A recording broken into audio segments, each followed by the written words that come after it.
Bonjour à toutes et à tous, bienvenue sur la chaîne ivoirienne. Au sommaire, la présidente de la Fondation Children of Africa, Dominique Ouattara, a reçu hier le trophée de la première dame d'exception du Forum africain des femmes leaders pour l'ensemble de son engagement humanitaire en faveur des enfants, des femmes et pour la construction de l'hôpital Mère-Enfant de Bingerville. Reportage sur place dans un instant.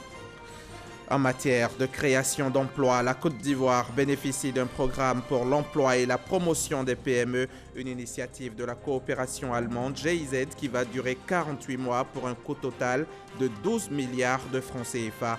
Un programme qui vise à favoriser les opportunités d'emploi et à développer les PME partenaires.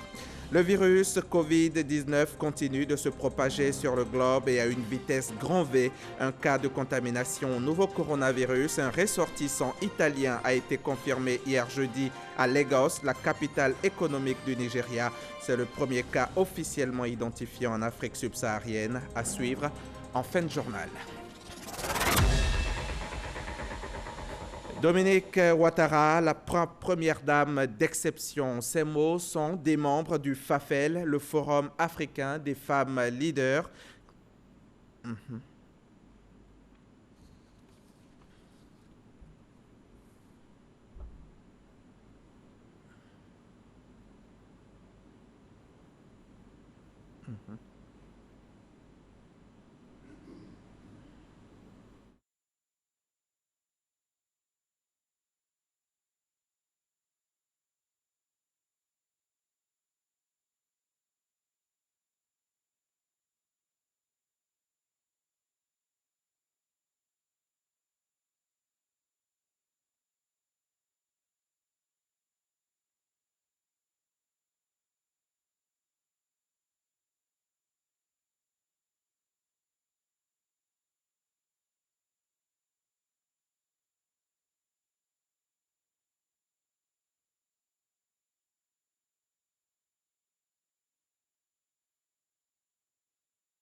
Bonjour à toutes et à tous, bienvenue sur la chaîne ivoirienne au sommaire de ce 13h. La présidente de la Fondation Children of Africa, Dominique Ouattara, a reçu hier le trophée de la première dame d'exception du Forum africain des femmes leaders pour l'ensemble de son engagement humanitaire en faveur des enfants, des femmes et pour la construction de l'hôpital Mère-Enfant de Bingerville. Reportage sur place dans un instant. En matière de création d'emplois, la Côte d'Ivoire bénéficie d'un programme pour l'emploi et la promotion des PME, une initiative de la coopération allemande GIZ qui va durer 48 mois pour un coût total de 12 milliards de francs CFA. Un programme qui vise à favoriser les opportunités d'emploi et à développer les PME partenaires. Le virus Covid-19 continue de se propager sur le globe et à une vitesse grand V. Un cas de contamination au nouveau coronavirus, un ressortissant italien, a été confirmé hier jeudi à Lagos, la capitale économique du Nigeria. C'est le premier cas officiellement identifié en Afrique subsaharienne. À suivre en fin de journal. Dominique Ouattara, première dame d'exception. Ces mots sont des membres du FAFEL, le Forum africain des femmes leaders, qui a distingué hier la première dame de Côte d'Ivoire en raison des actions humanitaires qu'elle mène avec sa fondation Children of Africa. Des actions qui portent essentiellement sur l'accès à l'éducation des enfants et l'autonomisation des femmes. Mahama Traoré dans un récit d'Abiba Dambélé Saoui. Pour l'ensemble de son engagement humanitaire, Dominique Ouattara, présidente de la Fondation Children of Africa, reçoit le trophée de première dame d'exception, une distinction décernée par le Forum africain des femmes leaders et reçue des mains de Mme Catherine Samba Panza, présidente exécutive de l'Observatoire panafricain du leadership féminin, aussi ex-première dame de transition de la République centrafricaine. Un jour, par la magie de la vie, j'ai vu Children of Africa. J'ai vu une initiative incroyable qui consiste à donner les mêmes chances de réussite à tous les enfants, filles et garçons, peu importe leur statut social. J'ai vu également l'hôpital mère-enfant à Bingerville. Mes yeux ont vu des enfants naître dans les meilleures conditions. Vous êtes une femme leader à plus d'un titre. Vous méritez incontestablement notre reconnaissance et cela à tous les échelons de la vie. La première dame de Côte d'Ivoire est un modèle, est un exemple de femme leader qui s'investit pour sa communauté, pour sa population. Et au niveau du FAFEL, nous avons estimé qu'il fallait lui rendre hommage et surtout faire savoir ce qu'elle fait pour les femmes, pour les enfants, pour les jeunes et pour les autres femmes leaders qui sont sur le terrain. Au nombre des actions qui motivent cette distinction, le Fonds d'appui aux femmes de Côte d'Ivoire, FAFSI, initié par la première dame en 2012, ce fonds permet à ce jour à plus de 210 000 femmes d'accéder à des microcrédits. Pour la première dame de Côte d'Ivoire, Dominique Ouattara, cette énième distinction traduit la reconnaissance des efforts menés par la Fondation Children of Africa en faveur des plus démunis. Elle encourage les initiateurs de ce prix à promouvoir le leadership féminin. Par le dynamisme du Forum africain des femmes leaders, vous donnez de l'écho à la voix des femmes et leur offrez l'opportunité d'exprimer tout leur potentiel. En seulement 4 années d'existence, vous avez réussi à faire de ce forum une plateforme de référence pour les femmes leaders du continent et je vous en félicite. J'ai foi qu'avec des initiatives telles que le Forum africain des femmes leaders, le leadership féminin sera davantage reconnu et mieux exploité. Le Forum africain des femmes leaders est à sa 4e édition. Les assises se déroulent à Abidjan du 27 au 29 février sous le thème « Leadership féminin et participation aux instances de prise de décision ». Et pendant ce temps, Amadou Gon Coulibaly prenait part à la cérémonie d'ouverture des rencontres d'Abidjan sur les villes durables, un événement qui a réuni en terre ivoirienne plus de 300 participants venus d'Afrique et de France avec pour objectif de rendre les villes africaines durables. Il a eu lieu en prélude au sommet Afrique-France qui se tiendra en juin prochain à Bordeaux. Herman Guivet. Plus de 300 participants, 32 pays représentés, 100 intervenants de haut niveau. Le gouvernement de Côte d'Ivoire presque au complet. Les rencontres d'Abidjan sur les villes durables se sont ouvertes ce jeudi en présence du Premier ministre, ministre du Budget et du portefeuille de l'État, Amadou Gon Coulibaly. Une fierté pour la Côte d'Ivoire d'accueillir sur son sol un tel événement, un événement qui se tient en prélude au sommet Afrique-France, qui se tiendra dans la ville de Bordeaux du 4 au 6 juin prochain. Mobilité infernale en mégalopole, bidonville qui pousse comme des champignons et qui offre à ciel ouvert de potentiels candidats à l'immigration clandestine et à la radicalisation. Comment les villes africaines doivent-elles faire face à la démographie galopante dont elles sont l'objet? Pour répondre à cette croissance urbaine inéluctable, il faudra financer et construire plus de villes et d'infrastructures que ce qui a été construit en Chine à ce jour. Il me semble que c'est avant tout en s'entendant sur une vision stratégique commune sur la ville durable africaine que nous arriverons à structurer des éléments de réponse aux défis qui se lèvent devant nous, et c'est ce que nous ferons durant ces 2 journées. C'est également en engageant un dialogue constructif, mobilisant l'ensemble de l'écosystème de la ville, que nous arriverons à identifier les solutions possibles et adaptées à nos contextes et à nos territoires. Et votre mobilisation de ce jour démontre l'intérêt de tous et de toutes les parties prenantes à le faire. Une vision partagée par les presque 3000 collectivités territoriales de l'espace UEMOA, Union économique et monétaire ouest-africaine, représentée par une forte délégation. Il faut donc avancer, rassembler pour atteindre les objectifs fixés. Et ce pré-sommet entend poser les jalons de cette vision commune.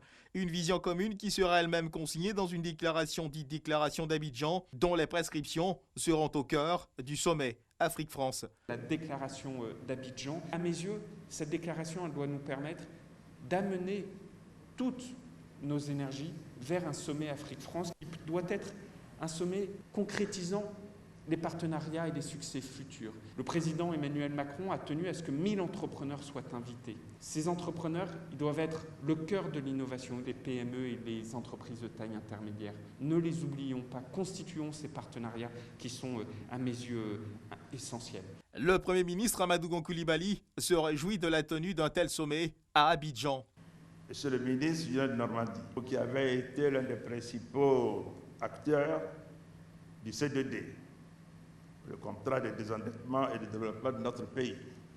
Je voudrais saisir donc cette occasion pour émettre le souhait, au nom du gouvernement ivoirien, que dans le cadre du 3e CDD, la problématique de la ville durable puisse être incluse comme étant une priorité. Conscient du fait qu'il faut se concentrer davantage sur les possibilités qu'offre l'urbanisation en termes de prospérité et de bien-être accru au niveau national et local, ils sont nombreux, les décideurs qui, à l'échelle mondiale, régionale et nationale, admettent désormais que l'urbanisation est non seulement inévitable, mais constitue aussi une force considérable de transformation. C'est l'option que son Excellence M. Alassane Ouattara, président de la République de Côte d'Ivoire, a choisie en créant le ministère de la Ville en juillet 2018. Le sommet Afrique-France à venir sera une occasion inédite où des centaines d'entreprises africaines et françaises présenteront les réponses possibles aux défis urbains. Fourniture de services de base, mobilité, agriculture citadine, vie pratique, art urbain, vie connectée, ainsi que les pistes de financement. En attendant, je fonde l'espoir que des travaux d'Abidjan sortiront donc des réponses innovantes et durables pour la transformation des villes en général et de notre continent en particulier. 2 jours, 10 sessions d'échange, 7 thématiques, un rassemblement exceptionnel des acteurs des villes et territoires durables à Abidjan. Et juste après la cérémonie d'ouverture de ces rencontres d'Abidjan, de retour à ses bureaux, le Premier ministre a accordé une audience au ministre français chargé de la ville et du logement. Occasion pour son hôte, Julien de Normandie, de saluer l'engagement de la Côte d'Ivoire à définir les villes du futur. Quels sont les enjeux de ces rencontres d'Abidjan sur les villes durables? Julien de Normandie a apporté une réponse à cette question lors d'une conférence de presse. Le ministre français avait à ses côtés le ministre ivoirien de la ville, François Michia, et Bruno Nabagné-Koné, le ministre de la Construction et du Logement, et de l'Urbanisme. C'est Herman Guivet qui y était encore pour RTI. Une conférence de presse animée par Julien de Normandie, ministre auprès de la ministre de la Cohésion des territoires et des relations avec les collectivités territoriales, chargée de la ville et du logement, avec pour objectif principal communiquer sur les enjeux du prochain sommet Afrique-France portant sur les villes durables. Un sujet semble-t-il essentiel pour l'amélioration des conditions de vie des populations vivant en zone urbaine. Comment arrivons-nous tous ensemble à appréhender cette question de la ville durable, qui est un enjeu à la fois de démographie, un enjeu écologique et puis un enjeu social très fort. Ce pré-sommet d'Abidjan, il va permettre de constituer la force que va représenter ce sommet Afrique-France de Bordeaux. Et cette force du sommet, ce sera d'être un sommet du concret, d'être un sommet des projets, d'être un sommet non pas de la déclaration, mais un sommet de l'action. Occasion pour François-Albert Amicha, ministre ivoirien de la ville, de donner des précisions sur ce en quoi consistera la participation de la Côte d'Ivoire à ce sommet Afrique-France. Nous allons à Bordeaux pour apporter ce que nous savons faire. La Chambre des urbanistes, la Chambre des architectes et tout. C'est tout ce monde qui va se rendre à Bordeaux avec des solutions innovantes. Et le patronat ivoirien, la Chambre de l'industrie de Côte d'Ivoire viendront également avec des propositions de solutions. Au terme de ces 2 jours de travaux, nous allons sortir la déclaration d'Abidjan, qui sera remise au président Alassane Ouattara, qui lui, en tant que président de la Côte d'Ivoire, mais également président de la conférence des chefs d'État et de gouvernement de l'UEMOA, soumettra ça à ses pairs lors du prochain sommet de l'UEMOA, afin que l'Afrique francophone, l'Afrique de l'UEMOA, puisse parler d'une seule voix à Bordeaux. L'urbanisme et le logement tiendront également leur place au cours de ce sommet. Une question qui est fondamentale, c'est la planification de la ville. Comment on y travaille, comment on la pense à long terme. Avec ce sommet, nous arrivons avec une déclaration, nous arrivons avec des choses concrètes. Nous nous serions auparavant concertés, donc nous arrivons avec sans doute ce qui peut être une position africaine, entre guillemets, par rapport aux questions qui vont être débattues à Bordeaux. Des questions de sécurité sanitaire ont été aussi abordées, questions concernant l'épidémie de coronavirus qui sévit en ce moment. Le ministre Julien de Normandie rassure, la France prendra toutes les mesures de sécurité qui s'imposent le moment venu. Parlant de villes durables, de villes propres, comment se portent nos lagunes en termes de pollution? Le préfet d'Abidjan a tenu à en faire l'état des lieux cette semaine. Selon Vincent Taubirier, la pollution de la lagune est effective et deux phénomènes en sont à l'origine. La destruction des berges, les dragages anarchiques. Petit tour en bateau avec notre reporter Patricia Oumoïtia. En plus des eaux usées composées de micropolluants organiques et minéraux d'origine industrielle et agricole, l'un des principaux facteurs de pollution de la lagune est lié à la mauvaise gestion des déchets solides et liquides. De Koumansi, Campement, Cocody, Trècheville et Port-Boué, le constat est le même. Des bouteilles et des sachets en plastique flottent sur une eau dont l'odeur nauséabonde indispose souvent les Abidjanais. Partout, des couches de déchets recouvrent le bord de la lagune. Pourtant, du poisson continue d'y être pêché. Donc nous sommes venus avec les administrations concernées pour faire le constat et puis commencer à nous pencher sur cette question au niveau d'Abidjan. Parce que la République a fixé des textes, des procédures très claires qui sont encore en vigueur, qui sont pour certains textes tout récents. Il faut les appliquer. Vous avez vu avec nous tout ce qui se mène et ce n'est pas normal que cela se passe ainsi. Abidjan est quand même une capitale de référence en Afrique de l'Ouest, en Afrique d'une façon générale. Et il est inacceptable d'avoir un tel niveau d'insalubrité sur les berges. Il est inacceptable d'avoir un tel désordre dans les dragages qui se font de façon clandestine, pour beaucoup d'entre eux non autorisés. Il n'est pas normal qu'il y ait des déjections d'autant de détritus dans l'eau. Il n'est pas normal qu'il y ait autant de problèmes de sécurité dans certains de ces espaces où se pratique la contrebande. Donc il était bon de voir ces différents endroits et ensuite de commencer à nous pencher sur la question. Abidjan, capitale économique de la Côte d'Ivoire, a longtemps été surnommée la perle des lagunes. En effet, la ville est bâtie autour d'un plan d'eau unique et précieux qui lui donne tout son cachet, son charme. Or, la lagune ébriée, qui porte le nom des tout premiers riverains, s'est peu à peu troublée, polluée depuis de longues années par les hommes et leurs usines. Ce qui fait dire à regret à certains que la perle des lagunes est devenue la poubelle des lagunes. Le gouvernement a alors décidé d'en prendre soin, engagé à la sauver et la mettre en valeur. Outre le combat pour une ville durable, une ville propre, une autre lutte a lieu et avec les armes qu'il faut, celle contre la malnutrition. Le mouvement Sun, Scaling Up Nutrition, vient de tenir ici à Abidjan un atelier sur le thème Nutrition et capital humain, synergie d'action de la société civile pour plus d'impact en Afrique de l'Ouest et du Centre. Les participants à cet atelier ont été outillés pour une grande redevabilité mutuelle dans leur engagement contre la faim. Ils ont fait des recommandations au micro RTI 1 de Walter Amadou Ouattara. Après 3 jours de réflexion à Abidjan, dans le cadre d'un atelier régional de la plateforme Sun, la société civile de 19 pays d'Afrique s'engage contre la faim. Pour bien mener le combat, elle recommande le renforcement du pilier communautaire, la reconnaissance et le financement de la couverture santé universelle. Nous, acteurs de la société civile, appelons les gouvernements de nos États et les institutions financières, Banque mondiale et Banque africaine de développement, à s'investir davantage dans la lutte contre la malnutrition sous toutes ses formes.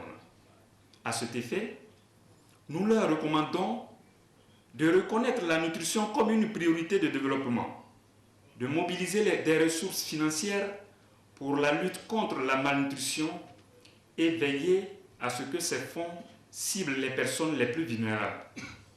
Cette rencontre d'échange et de propositions de solutions contre la malnutrition a également permis à la société civile africaine, membre du mouvement SUN, de faire le point des avancées de leurs actions.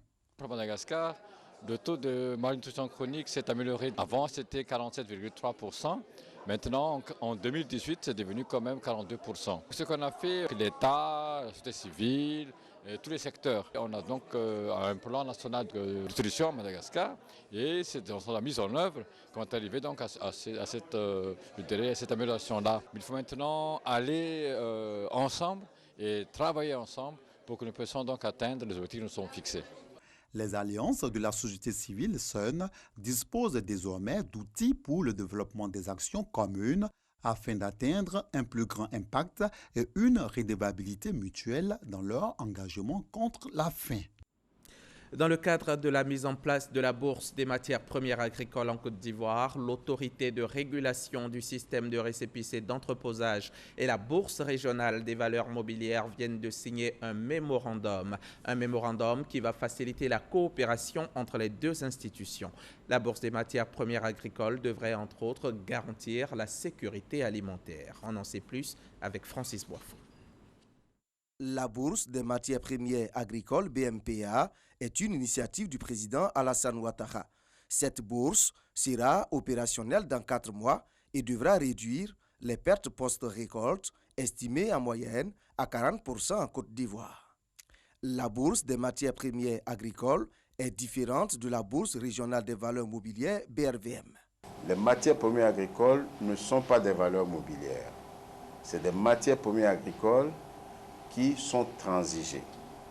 Transigées pour permettre à des acheteurs et à des vendeurs de fixer un prix de leur production et de pouvoir vendre leurs produits à ce prix fixé par le marché. Ce mémorandum signé mardi entre l'autorité de régulation du système de récépissé d'entreposage ARE et la BRVM va favoriser la mise en place du cadre institutionnel du projet axé sur la construction des entrepôts et leurs impacts sur la chaîne des valeurs. Garantir des ressources décentes et protéger donc les revenus des producteurs, financer la chaîne de valeur pour l'approvisionnement continu des usines, des unités de transformation dans le développement de l'agro-industrie et naturellement assurer donc la sécurité alimentaire en profitant donc d'un système d'entreposage établi. Il est prévu la mise aux normes de 266 entrepôts recensés sur toute l'étendue du territoire national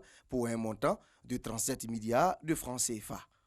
Et en matière de création d'emplois, la Côte d'Ivoire bénéficie d'un programme pour l'emploi et la promotion des PME, une initiative de la coopération allemande GIZ qui va durer 48 mois pour un coût total de 12 milliards de francs CFA. C'est un programme qui vise à favoriser les opportunités d'emploi, à développer les PME partenaires et à contribuer à des emplois de qualité. Il a été lancé officiellement cette semaine en présence de nos reporters Nadia Eja et Jean-Jacques Kouaméala. Programme pour l'emploi et la promotion des petites et moyennes entreprises PME.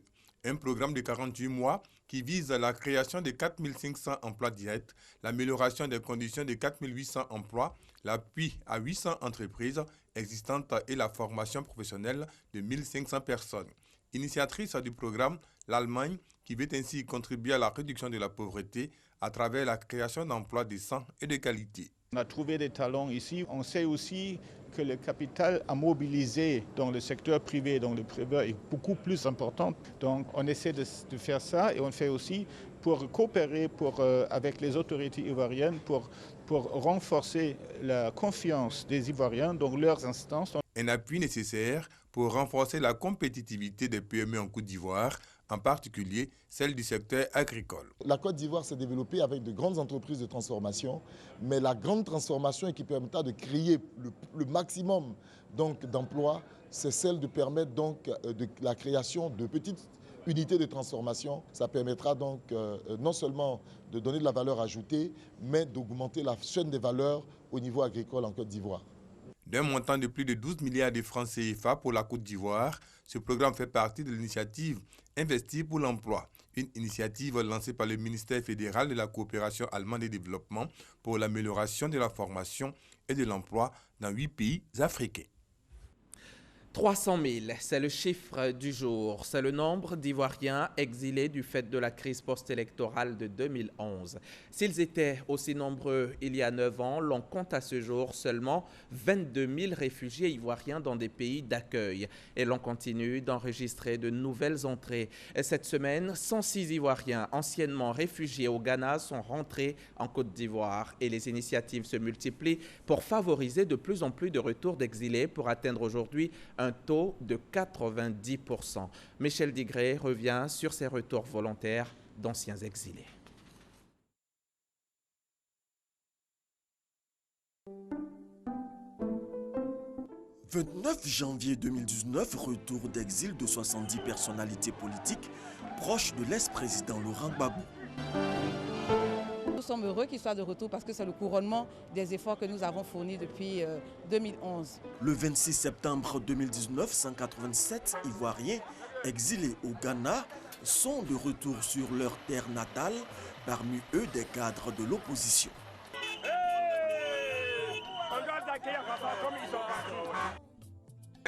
Nous arrivons, le gouvernement est là pour nous accueillir, nous venons pour la réconciliation. Au cours de l'année 2019, ce sont 42 convois qui ont été organisés par le HCR et la DARA, la Direction d'aide et d'assistance aux réfugiés et apatrides, pour le rapatriement de plus de 3000 exilés. Le résultat, en fait, il a été d'abord obtenu par mettre en place un cadre juridique qui permet ce rapatriement. Donc, je veux dire que les accords tripartites ont été signés avec tous les pays d'asile, donc entre le gouvernement de Côte d'Ivoire, le HCR et le gouvernement des pays d'asile. Donc, ce cadre juridique a permis de garantir le rapatriement de ces personnes. Comme vous le savez, le contexte national se prêtait déjà au retour de nos compatriotes, notamment des personnalités dont vous parlez. Parce qu'il faut noter que le chef de l'État, son Excellence M. Alassane Ouattara, a à maintes reprises tendu la main à nos compatriotes qui étaient encore en exil. Il leur a maintes fois demandé de reprendre, de regagner le chemin du retour. Et je pense que c'est déjà un point fort et un élément assez important qui a pu jouer justement dans leur décision de retour. À cela, il faut ajouter la signature par le chef de l'État qui, pour joindre l'acte à la parole, a, en août 2018, pris une ordonnance justement portant amnistie. Et donc, je crois que c'est aussi un second élément qui a pu jouer en faveur justement de ces retours que vous constatez là. À la suite de la crise post-électorale de 2011, 300 000 Ivoiriens sont en exil. Fin 2019, environ 90% des exilés ont regagné le pays. Quelle a été pour ces dernières années la recette pour atteindre ce résultat? Nous avons mené cette année près de 6 missions d'information et de sensibilisation auprès justement de nos compatriotes. Nous sommes allés jusque dans les camps de réfugiés. Nous avons expliqué à nos compatriotes toutes les mesures qui ont été mises en place par l'État de Côte d'Ivoire pour faciliter leur retour. Et nous leur avons donné la situation sécuritaire en Côte d'Ivoire. Ils ont eu des informations sur la question de l'emploi avec le volet emploi jeune. Ils ont eu également des informations sur le volet justement qui est géré par le ministère de la Défense, notamment la restitution des biens qui sont illégalement occupés. Et je pense que toutes ces garanties-là qui leur ont été données par rapport à toutes les préoccupations qui les concernaient sont autant d'éléments qui ont favorisé et qui ont pu justement booster les retours que nous avons constatés cette année. Mettre en place des mesures de nature à faciliter la réinsertion socio-économique des ex-exilés, la recette s'est avérée donc efficace. Parmi ces exilés, des fonctionnaires de l'État de Côte d'Ivoire, ils ont bénéficié d'une assistance. Une fois qu'ils arrivent, essentiellement, ce que la DARA fait, c'est de les orienter vers les ministères techniques qui sont habilités à les recevoir. Et il faut reconnaître que pour les fonctionnaires, le ministère de la fonction publique a beaucoup œuvré dans ce sens-là, nous a beaucoup aidé, entre guillemets, je dirais, parce que des efforts ont été faits pour que beaucoup de fonctionnaires puissent reprendre leur travail. Et la DARA fait essentiellement, continue de faire des plaidoyers. Nous recevons encore des dossiers, nous faisons des plaidoyers auprès des différents ministères techniques pour qu'ils puissent réintégrer nos compatriotes de retour d'exil. Les élèves de retour d'exil ne sont pas oubliés. En 2019, 51 écoliers ont été réinsérés dans le système éducatif ivoirien. Comme c'est des populations vulnérables et que les parents n'ont pas de moyens, nous les appuyons au niveau scolaire. Donc même on les assiste même jusqu'aux maîtres de maison pour lesquels on donne des subventions pour qu'ils puissent obtenir des maîtres de maison pour essentiellement ceux qui sont dans les classes d'examen. La politique de la DARA n'est pas de faire des rapatriés des éternels assistés. Après 3 mois, ils devraient être capables de se prendre en charge. Quand ils viennent, ils veulent déjà être pris en charge totalement. Or, on sait qu'ils reviennent chez eux. C'est là le problème. Ils n'arrivent pas à cerner clairement cette partie-là. Quand ils reviennent, nous, on a une marge d'assistance. Après, ils sont chez eux. Ils doivent se prendre en charge. C'est vrai, on les accompagne, mais ça doit s'arrêter. Pour cette année 2020, 2 convois ont déjà été organisés. L'un en provenance du Libéria et l'autre du Ghana. Nous pensons que nous avons enterré la hache de guerre. Nous allons nous battre et représenter dignement notre pays dans tout secteur. À ce jour, plus de 272 000 exilés ivoiriens ont regagné le pays. 22 000 sont toujours enregistrés dans des pays d'accueil, notamment au Ghana, en Guinée, au Libéria, au Mali et au Togo. Exilé de la crise post-électorale 2011, le taux de retour s'élève à 90%, un document signé Michel Digré du service politique de la rédaction. Une élection présidentielle, la Côte d'Ivoire en aura encore cette année, dans quelques mois seulement, mais cette fois, on doit enregistrer 0 victime. Présidentielle 2020, 0 victime, c'est justement le nom d'un mouvement de la société civile. Son représentant dans le Béquet vient d'être installé. Il a pour mission de promouvoir la cohésion sociale et la paix avant, pendant et après le scrutin. Reportage RTI Boaké à suivre dans nos prochains journaux.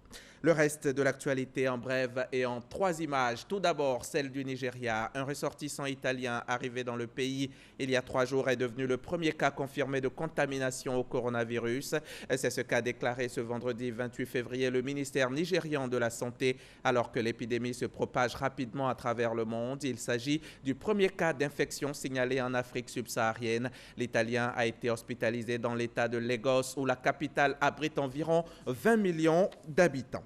Le ministre guinéen de l'Enseignement supérieur et de la Recherche scientifique, Abdoulaye Yero Baldé, a annoncé hier jeudi sa démission dans une lettre adressée au président de la République. Dans sa lettre, Baldé justifie son départ du gouvernement par le fait qu'aujourd'hui, force est de constater que les valeurs pour lesquelles son parti a lutté sont reléguées au second plan. Cette démission d'un ministre guinéen, la 3e depuis l'annonce d'une modification constitutionnelle après celle de Gassama Diaby du ministère de la Citoyenneté et Cheikh Sako de la Justice, intervient à 72 heures de la tenue des élections législatives et du référendum sur la nouvelle constitution prévue dimanche prochain, 1er mars. Voilà qui met un terme à ce 13h. Merci de nous avoir suivis. Merci de toujours rester en notre compagnie. Et puis à demain, 13h sur la chaîne qui rassemble.